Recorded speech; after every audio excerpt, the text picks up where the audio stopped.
Pogledajte još jedan put tu filigransku kombinaciju prvaka Evrope koju je završio efektnim potezom Jugović, ali vidite, kapiten Dejan Savićević je obavio pola posla.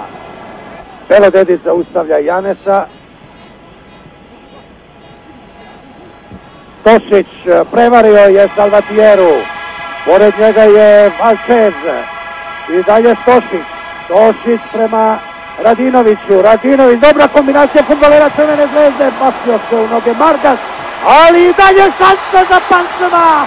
2:0 za Crvenu zvezdu. 2:0, Jugo!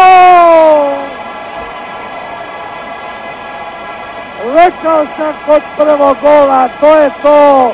Zvezdino dete sa druge planete. Posljednji model Toyote, Jeep Land Cruiser, bit će njegov, nema sumnje.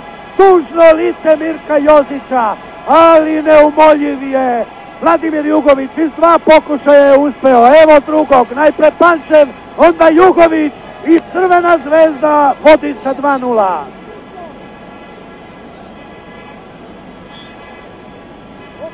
U finalu svetskog klupskog prvenstva Crvena zvezda na pragu najvećeg uspeha u istoriji jugoslovenskog fudbala. Pogledajte još jedan put, Pančev je tu dosta uradio.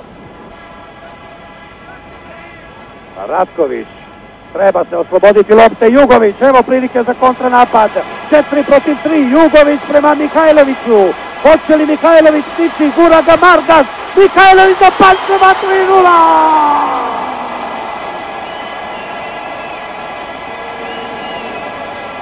Darko Pančev!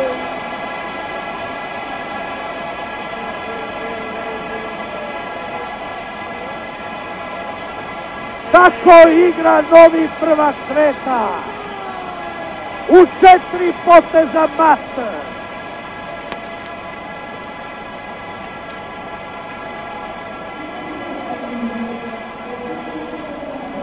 Jugović, Mihajlović, Pančev i pogledajte, 3. put se trese mreža Daniela Morona. Crvena zvezda je novi klupski prvak sveta u fudbalu.